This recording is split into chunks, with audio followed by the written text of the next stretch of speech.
와, 매트 형성이 장난이 아니구만.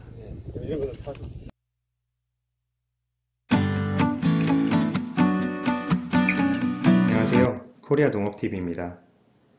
농사를 위해서 최근 밭장만 또 농관리를 많이 하고 계실 텐데요.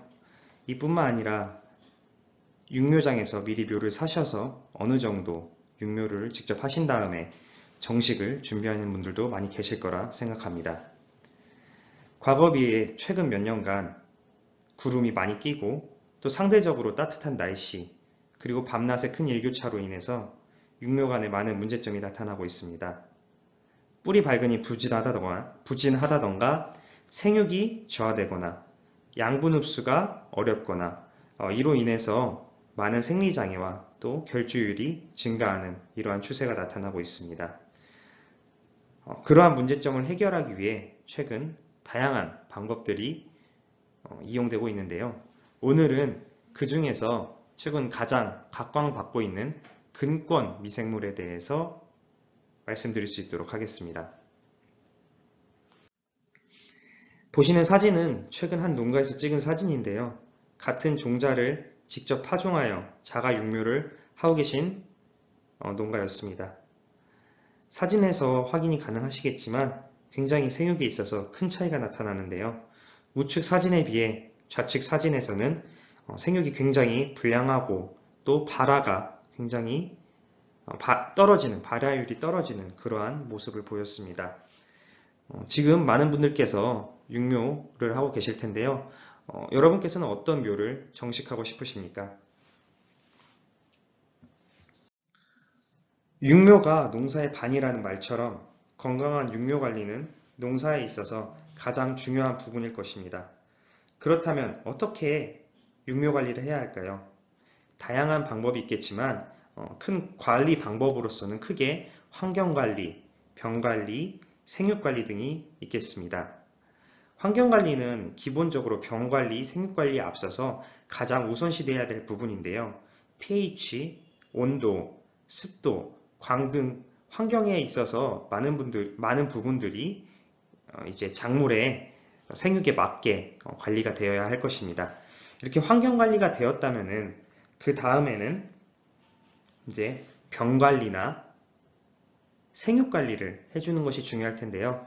최근에는 종자에서 전염되는 병도 많고 또 육묘상에 많은 병들이 발생해서 농약을 통해서 종자 소독을 하거나 아니면 육묘상 농약 처리를 하거나 그 외에도 역병 등을 예방하기 위해서 아인산제제 등을 많이 사용하실 것이라 생각합니다.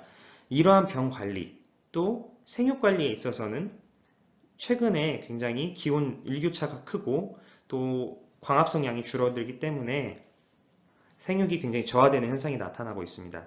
이를 해결하기 위해서 아미노산 제제를 좀 사용하거나 혹은 이제 생리활성제를 통해서 생육 관리를 하고 계실 텐데요.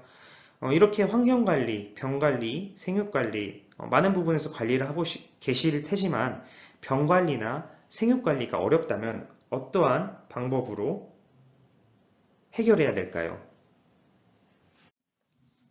먼저 생육관리에 앞서서 생육관리는 병을 예방하는 것이 우선시 돼야 되는데요. 병을 예방하면 자연스럽게 생육이 증진되고 생육관리에 있어서 조금 더 적게 돈을 투자하게 되고 그 투자한 돈에 비해서 많은 효과를 볼 수 있게 됩니다. 따라서 병 발생을 예방하고 억제하는 것이 가장 중요한데요. 병을 발생시키는 원인은 크게 세 가지 원인이 있습니다. 첫 번째는 기주식물이 되겠습니다. 기주식물이라 함은 한마디로 농작물이라고 보시면 되는데요. 병이 있더라도 농작물이 없다면은 병이 발생했는지 발생하지 않았는지 알 수가 없기 때문에 먼저 병이 발생하려면은 기주식물이 있어야 됩니다. 두 번째는 병이 발발하기 좋은 환경, 이러한 환경 조건에 따라서 병이 굉장히 많이 발생하게 되는데요. 예를 들어서 습도가 너무 높다거나 혹은 온도가 너무 높다거나 다양한 요인에 의해서 토양병, 그 외에 다양한 병원균들이 발생하게 됩니다. 그리고 마지막으로 가장 병 발생의 원인의 큰 특징은 병원체가 되겠습니다. 뭐 환경도 딱 병 발생에 적합한 환경이고 식물도 있더라도 병원균이 없다면 병이 발생하지 않기 때문이지요. 따라서 환경 관리도 여러분께서 잘 하셨고 또 기주 식물에 대해서도 잘 관리를 하셨다면 가장 이제 병 관리에 있어서 중요한 부분은 이 병원균을 어떻게 관리하느냐일 텐데요. 병원균을 관리하기 위해서 가장 쉽게 사용되고 있는 것은 농약이 되겠습니다. 다양한 효과가 있겠지만 농약의 단점이라고 한다면 효과 지속 기간이 짧고요. 그 다음에 농약의 병원균이 내성이 빠르게 생기기 때문에 여러 농약을 돌려 써야 되는 그러한 또 단점이 발생하게 됩니다. 또한 농약 같은 경우에는 화학 물질이 이제 혼합된 거기 때문에 농작물에 스트레스를 줄 수 있어서 생육 저하가 초래되는 그러한 단점이 나타나게 됩니다. 그러면 이처럼 이러한 병 관리 어떻게 해야 될까요? 최근에 떠오르고 있는 방제법이죠. 생물학적 방제법을 혼용함으로써 이렇게 방제가를 높이는 그러한 전략이 많이 취해지고 있는데요. 생물학적 방제법이란 즉 기능성 미생물 제제를 사용하는 것입니다. 미생물 제제 같은 경우에는 다양한 방법으로 사용이 되는데요. 일부 분들 같은 경우는 연면 시비를 하기도 하고요. 많이 사용되는 방법으로는 토양 혼화나 토양 관주를 통해서 미생물을 함께 사용하고요. 그 외에도 뿌리 침지를 통해서 이 금권 미생물이 뿌리 침지를 통해서 이용되고 있습니다. 이처럼 미생물 같은 경우에는 농약과 함께 사용하기도 하고 단용으로도 사용되기도 하는데요. 미생물은 효과 지속 기간이 길고 농약과는 달리 내성이 없고 또 생육 증진 효과까지 발휘할 수 있기 때문에 최근에 많이 사용되고 있는 방제법이 되겠습니다. 이미 미생물을 토양 혼화하거나 토양 관주를 하는 이유는 많이 알고 계실 겁니다. 토양을 개량한다거나 토양 내 미생물성 변화를 통해서 생육 증진, 토양병 밀도 저하 등을 목적으로 하고 사용하실 텐데요. 그렇다면 우리는 왜 뿌리 침지를 많이 하고 또 금권 미생물을 뿌리 침지를 많이 할까요?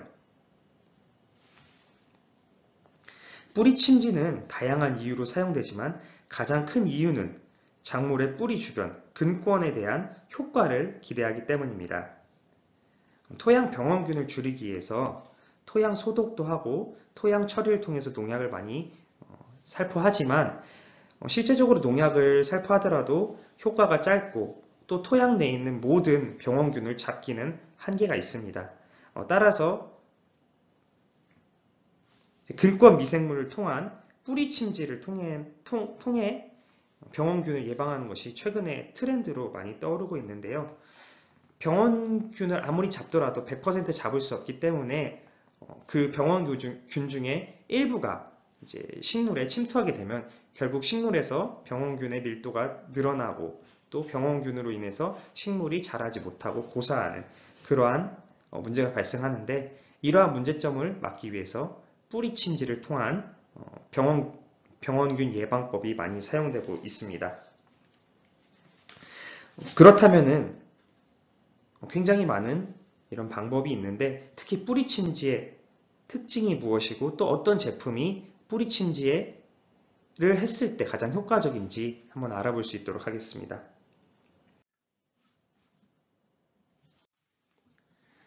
제가 오늘 소개해 드리고자 하는 뿌리 침지 전용 기능성 근권 미생물 제제인 플랜트헬퍼는 생육 증진과 병 예방을 동시에 이루어질 수 있는 굉장히 많은 특징을 가진 제품입니다. 다양한 특징이 있는데요. 예를 들어서 저온 활동성이 뛰어난 미생물이며 작물 생육 증진을 도와주고 스트레스 저항성을 유도해주며 또 다양한 토양병을 예방하는 효과가 있습니다. 그럼 자세한 특징을 알아볼 수 있도록 하겠습니다. 먼저 첫 번째 특징은 저온에도 활동성이 뛰어난 미생물이라는 것입니다. 즉 토양 내 병원균에 비해 빠르게 금권 주변에서 우점이 가능한 특징을 가지고 있는데요. 예를 들어서 좌측의 경우 일반적인 금권 미생물 같은 경우에는 토양 온도가 한 15도 정도에서 활발하게 활동을 하게 됩니다. 근데 이 문제는 뭐냐? 이 15도쯤 됐을 때는 근권 미생물만이 이렇게 활동하는 것이 아니라 토양 내에 잔존하고 있던 병원균들이 빠르게 활동하기 시작합니다. 우리가 비료도 주고 또 다양한 어떤 활성제제나 다양한 제제를 주기 때문에 이러한 병원균도 빠르게 활성을 하게 되면서 근권 미생물, 일반 근권 미생물이 먼저 근권에서 자리를 잡고 증식을 해야 병원균이 침투를 하지 못하게 되는데, 일반 근권 미생물이 자리를 잡기 전에 이미 이 병원균들이 작물 뿌리로 침입을 해버림으로써 생육이 저하되고 병이 발생하게 되는 문제가 생기게 됩니다. 이에 반해서 플랜트 헬퍼의 특징은 저온 활동성이 굉장히 뛰어나서 4도씨, 토양 온도가 4도씨 이상만 되면 활발하게 활동할 수 있다는 것인데요. 이 말인 즉슨 일반 근권 미생물과는 달리 플랜트 헬퍼의 경우에는 저온에서 먼저 활동을 시작함으로써 근권 주변에서 병원균이 침투하기 전에 이미 증식을 많이 함으로써 병원균의 뿌리 침투를 억제 및 예방하는 그러한 역할을 하는 것이 이 플랜트 헬퍼에 함유된 미생물의 특징이 되겠습니다. 해당 사진은 고추 역병균에 대한 플랜트 헬퍼균의 효능을 보여주는데요. 왼쪽 사진 가운데에는 역병균을 접종한 고추 모종이고, 그 오른편에는 접종한 역병균에다가 플랜트 헬퍼를 처리한 사진입니다. 맨 좌측에 무병구에 못지않게 이 역병균에 플랜트 헬퍼를 접종했을 때는 정상적인 생육이 이루어진 모습을 보였습니다. 결국 병원균이 있는데도 불구하고 정상적인 생육이 이루어졌다는 것은 뭔가 이 토양 내에 있는 병원균에 문제가 생겨서 제대로 생육이 이제 된다는 것인데요.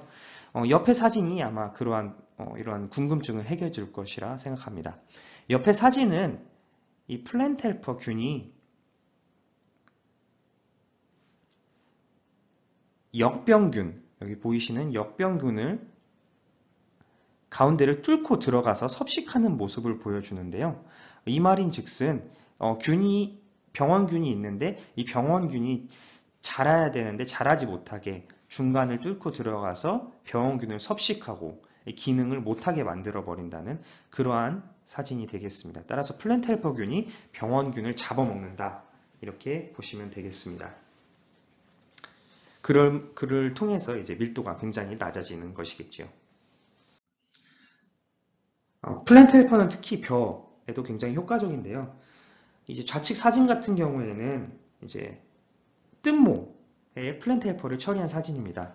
처리 전에는 굉장히 뜬모가 심해서 모판을 이제 갈아버릴까 이렇게 농민분께서 생각하셨는데 믿져야 본전이다 라는 생각으로 플랜트 헬퍼를 처리했습니다.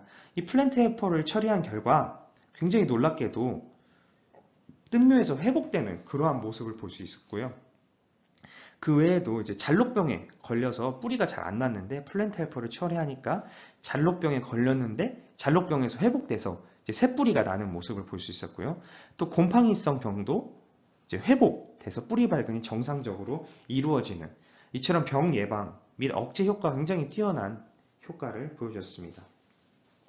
그 외에도 키다리병이나 깨씨무늬병 이러한 병에도 굉장히 효과적으로 예방하는 그러한 특징을 보였고, 또한 플랜트 헬퍼는 식물 체내에 있는 천연 생리활성 호르몬인 옥신이나 사이토키닌을 자극해서 정상적으로 뿌리 발근을 빨리 할 수 있고 또 생육을 증진시키는 그러한 역할을 합니다. 사진처럼 모판의 매트가 굉장히 형성이 촉진되고 그 다음에 생육이 균일하게 이루어집니다. 이 미생물이 근권 미생물이기 때문에 뿌리 근처, 바로 옆에 있는 모의 또 뿌리 근처에 이제 이주 기생성을 가지고 있으므로 이 이주 기생성을 통해서 주변의 모든 뿌리 근권 주변에서 이제 밀도가 높아지고 또 서식함으로써 균일한 생육이 이루어지는 그러한 효과를 보여줬습니다. 그 외에도 이제 플랜트 헬퍼를 이제 고추에 시험한 사진인데요. 이제 보통 이제 4,000배 정도로 희석해서 사용하는데 관행구에 비해서 이 같은 상토를 썼고 여기에 플랜트 헬퍼만 일부 조금 이제 투여를 했는데 생육이 굉장히 증진된 관행구에 비해서 생육이 굉장히 증진된 모습을 볼 수 있었습니다. 네, 지금까지 플랜트 헬퍼에 대해서 좀 설명을 드렸는데요. 이와 같은 플랜트 헬퍼뿐만 아니라 미생물 제제의 효과를 극대화시키려면 어떠한 또 방안이 있을까요? 한 두 가지 정도를 생각해 볼 수 있겠는데요. 먼저 첫 번째는 미량 요소와 혼용하여 사용하는 것입니다. 이미 상토에는 어느 정도 일정한 양의 질소가 이제 함유되어 있기 때문에 식물이 질소를 흡수하고 또 자라게 됩니다. 근데 이 미생물을 투여하게 되면은 미생물이 질소를 좀 많이 섭취하면서 같이 자라게 되는데 그러다 보면은 이제 식물이 필요한 질소를 미생물이 약간은 조금 양분을 좀 빨아먹을 수 있는 그래서 질소 결핍 현상이 약간은 나타날 수 있습니다. 그래서 미량 요소를 같이 주게 된다면 이 미량 요소가 식물의 질소만 식물이 흡수하는 것이 아니라 미량 요소도 같이 흡수함으로써 균형 잡힌 어떤 육묘를 가능하게 해주고 이제 미생물도 사실은 탄소나 질소만 흡수하는 것이 아니라 미량 요소도 같이 흡수하기 때문에 이 미생물도 미량 요소로 일정 부분 흡수함으로써 질소의 과도한 흡수를 막아서 식물의 생육 증진 그리고 미생물의 생육 증진을 같이 돕기 때문에 미량 요소를 혼용하여 사용하신다면 굉장히 효과적일 거라 생각합니다. 또한 아미노산 제제나 칼슘 마그네슘 제제를 혼용하는 방법이 있겠는데요. 이제 미량 요소 같은 경우에는 좀 더 생육을 촉진하는 방법이 촉진하는 그러한 장점이 있다면 아미노산 제제 같은 경우에는 우리가 최근에 일교차가 너무 크기 때문에 식물들이 많이 스트레스를 받게 됩니다. 또 일교차에 의해서 뭐 저온 피해나 냉해 그 외에는 뭐 따뜻하게 이렇게 광을 해준다고 하다가 너무 고온이 돼버려서 고온 장애 등의 스트레스가 발생하게 되는데요. 이러한 스트레스를 이제 아미노산을 이제 평소보다는 조금 더 희석 배수를 더 해가지고 굉장히 미량의 아미노산을 같이 넣게 되면은 이 아미노산이 스트레스를 극복하는 효과도 보여주고 미생물이 더 잘 자랄 수 있게 하는 그러한 효과도 보여주게 됩니다. 또한 칼슘이나 마그네슘도 굉장히 중요한데요. 이제 칼슘 같은 경우에는 세포벽을 형성하고 뿐만 아니라 뿌리 발근을 촉진하는 그러한 특징을 가지고 있기 때문에 칼슘을 공급해 주는 것도 굉장히 큰 효과를 볼 수 있겠고요. 이제 육묘기간에 광합성을 잘해서 당을 축적해야 이제 본포에 나가서 식물이 빠르게 성장을 할 수 있을 텐데요. 이 당 축적을 위해서는 광합성이 중요합니다. 따라서 광합성 증진을 하기 위해서는 이제 미량의 마그네슘을 공급해 주는 것도 좋은 방법이 되겠습니다. 이처럼 토양병을 예방하고 또 생육을 증진시키는 것은 단순히 육묘 기간에만 좋을 뿐만 아니라 본포에 나가서 이제 수확기에 이르기까지 모든 작물의 수확량이든 품질이든 그러한 모든 부분을 결정하는 중요한 요인이 될 것입니다. 플랜트 헬퍼를 통해서 토양병 예방과 생육 증진을 동시에 이뤄내시길 바라겠습니다. 감사합니다.